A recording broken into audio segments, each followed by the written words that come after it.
باللہ من الشیطان الرجیم بسم اللہ الرحمن الرحیم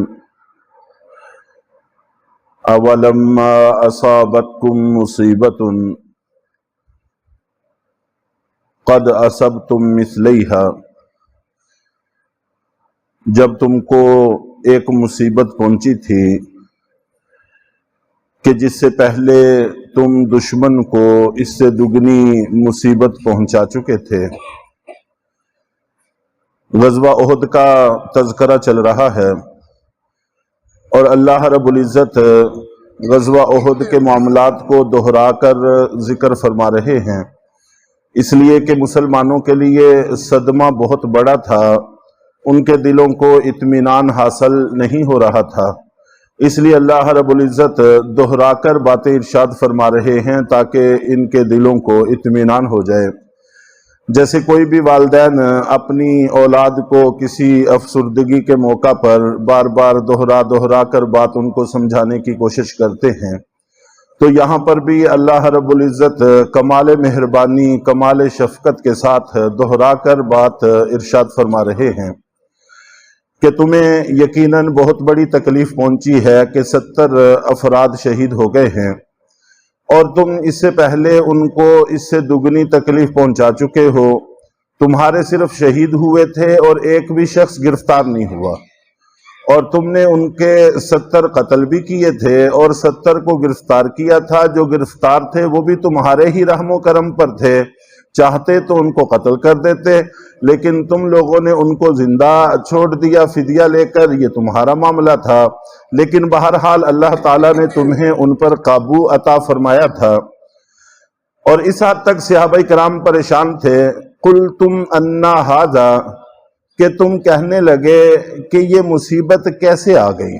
صحابہ کرام پریشان تھے کہ اللہ کے رسول صلی اللہ علیہ وسلم کے ساتھ ہیں ہم، اور ہمارے اندر اللہ کے نبی موجود ہیں، اس کے باوجود اتنی بڑی مصیبت ہم پر کیسے آ گئی؟ ٹھیک ہے، کوتاہیاں اپنی جگہ، غلطیاں اپنی جگہ، پھر بھی اللہ کے رسول تو ہیں ہمارے اندر، تو یہ اتنی بڑی مصیبت کہاں سے آ گئی؟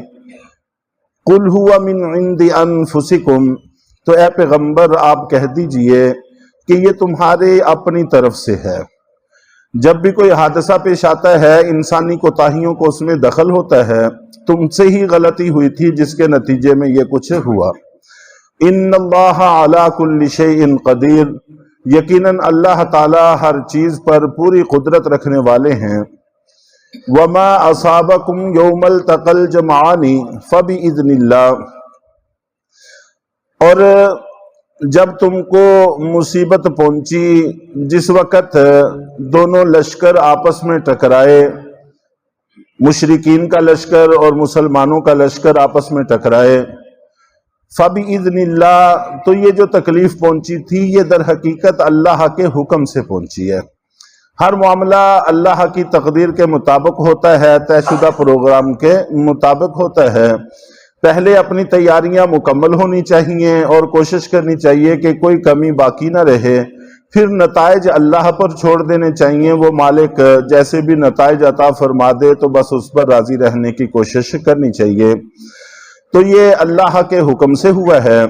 وَلِيَعْلَمَ الْمُؤْمِنِينَ، اور اس کے مقاصد میں سے ایک مقصد یہ ہے کہ اللہ تعالیٰ ایمان والوں کو پرکھ کر دیکھ لیں۔ وَلِيَعْلَمَ الَّذِينَ نَافَقُوا، اور اللہ تعالیٰ ان لوگوں کو بھی پرکھ لیں جو منافق ہیں۔ مشکل حالات میں اندر کی کیفیت باہر آتی ہے، تو اللہ تعالیٰ نے یہ مصیبت ڈالی تاکہ اندر کی کیفیت کھل کر سامنے آ جائے۔ وَقِيلَ لَهُمْ تَعَالَوْا قَاتِلُوا فِي سَبِيلِ اللَّهِ، منافقین کا آگے ذکر ہے کہ جس وقت ان منافقین کو کہا گیا تھا کہ آؤ قاتلوا فی سبیل اللہ، اللہ کے راستے میں قتال کرو، او ادفعوا، یا دفاع کرو، چنانچہ مشورہ یہی ہوا تھا کہ ہمیں مدینے میں رہ کر دفاعی پوزیشن میں جنگ کرنی چاہیے یا اقدام کرنا چاہیے، میدان کی طرف نکلنا چاہیے۔ قالوا لو نعلم قتالا لاتبعناکم، تو ان منافقین نے کہا تھا کہ اگر ہم سمجھتے کہ یہ واقعی ڈنگ کی جنگ ہے تو ہم ضرور تمہاری پیروی کرتے، یہ کوئی جنگ نہیں ہے، ایک طرف اتنا بڑا لشکر اور دوسری طرف تھوڑے سے لوگ،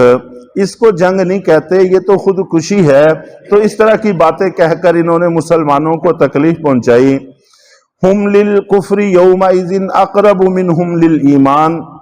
ان منافقین کی صورتحال یہ تھی کہ یہ کفر کے اس دن زیادہ قریب تھے بھی نسبت ایمان کے، چونکہ منافقین ایمان ظاہر کرتے ہیں، دل کے اندر کفر ہوتا ہے، لیکن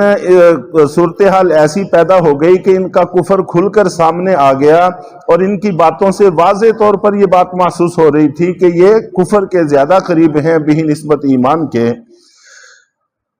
یقولون بافواہہم ما لیس فی قلوبہم، یہ اپنے منہوں سے ایسی باتیں کہتے ہیں جو ان کے دلوں میں نہیں ہیں۔ یہ جو کہہ رہے تھے کہ اگر واقعی برابر کی جنگ ہوتی تو ہم شریک ہو جاتے، ایسی بات نہیں ہے، برابر کی ہوتی تب بھی یہ شریک نہ ہوتے، محض دھوکہ دے رہے ہیں اور زبان سے کام چلانے کی کوشش کر رہے ہیں۔ واللہ اعلم بما یکتمون، اور اللہ خوب جانتے ہیں جو کچھ یہ لوگ چھپاتے ہیں۔ الذین قالوا لاخوانہم وقعدوا لو اطاعونا ما قتلوا، اور یہ منافقین وہ لوگ ہیں جو اپنے شہید بھائیوں کے بارے میں بیٹھے بیٹھے باتیں کر رہے تھے، گھروں میں بیٹھے بیٹھے باتیں کر رہے تھے کہ لو اطاعونا، اگر وہ ہماری اطاعت کر لیتے، ہماری بات مان لیتے، قتال میں شریک نہ ہوتے، ما قتلوا، تو وہ قتل نہ ہوتے۔ عام طور پر گھروں میں اور خاندانوں میں، فیملیوں میں بھی اس قسم کے مسائل ہوتے ہیں، محلے داریوں میں بھی ہوتے ہیں کہ جس وقت کام ہو رہا ہوتا ہے کچھ لوگ اس وقت کام کا حصہ نہیں بنتے، اس وقت پیچھے پیچھے رہتے ہیں، اور آپ جانتے ہیں کہ جس آدمی نے کام کرنا ہے نقصان بھی اسی سے ہوتا ہے اور اسی کا ہوتا ہے، شاہ سوار ہی گرتے ہیں میدان کارزار میں، جو سواری نہیں ہوا اس کے گرنے کی بات ہی نہیں ہے۔ تو اس حوالے سے اس وقت پیچھے پیچھے رہتے ہیں، جب معاملہ ہو جاتا ہے پھر بیٹھے بیٹھے تبصرے کرتے ہیں کہ یہ ہو جاتا تو یہ ہو جاتا، یوں کر لیتے تو ایسے ہو جاتا۔ تو اسی طرح یہ منافقین بھی گھروں میں بیٹھے رہے، جنگ کا حصہ نہیں بنے، اب بیٹھے بیٹھے باتیں کر رہے ہیں کہ اگر یہ لوگ ہماری مان لیتے تو شہید نہ ہوتے۔ قُلْ فَادْرَءُوا عَنْ أَنفُسِكُمُ الْمَوْتَ إِن كُنتُمْ صَادِقِينَ، اے پیغمبر آپ کہہ دیجئے کہ تم اپنے آپ سے موت کو ٹلا کر دکھاؤ اگر تم سچے ہو۔ ظاہر ہے موت سے آج تک کوئی شخص بھی نہیں بچ سکا، جب وقت آ جاتا ہے تو پھر وہ موت آ کر رہتی ہے۔ انسان چاہے جیسی بھی بند جگہ پر ہو، مضبوط قلعوں میں ہو، جب وقت آ جاتا ہے تو وہ لمحہ بھر بھی اپنی جگہ سے ٹلتا نہیں ہے، نہ جگہ بدلتی ہے نہ وقت بدلتا ہے۔ اور قرآن پاک میں جگہ جگہ اللہ رب العزت نے اس بات کا تذکرہ کیا ہے کہ موت اپنے وقت سے ایک لمحہ بھی نہ پہلے ہوتی ہے نہ بعد میں ہوتی ہے، جو طے شدہ وقت ہے اس وقت پر آ کر رہتی ہے۔ چنانچہ جتنی بھی ہم اپنی حفاظت کے انتظامات کرتے ہیں، علاج معالجہ کرتے ہیں، یہ سارے کے سارے ایک مسنون عمل کے طور پر کرتے ہیں، لیکن اس بات کا عقیدہ اور نظریہ رکھنا چاہیے کہ مہنگے سے مہنگے علاج سے یا حفاظتی مضبوط سے مضبوط انتظام سے انسان اپنی زندگی بڑھا نہیں سکتا، بلکہ جب وقت آتا ہے تو پھر موت آ کر رہتی ہے، پھر اس سے کوئی چھٹکارے کی سبیل نہیں ہے۔ تو یہاں تک منافقین کے کچھ احوال کا تذکرہ تھا۔ آگے پھر شہداء کے کچھ فضائل ہیں کہ یہ جو اللہ کے راستے میں شہید ہو گئے ہیں، یہ لوگ ان کے ساتھ تان و تشنیع کا برتاؤ کر رہے ہیں، حالانکہ شہادت ایک بہت بڑا مقام اور ایک بہت بڑا مرتبہ ہے۔ تو انشاءاللہ العزیز کل کے درس میں اس کا تذکرہ کیا جائے گا۔ اللہ رب العزت ہم سب کو تقدیر پر ایمان رکھنے کی توفیق عطا فرمائے۔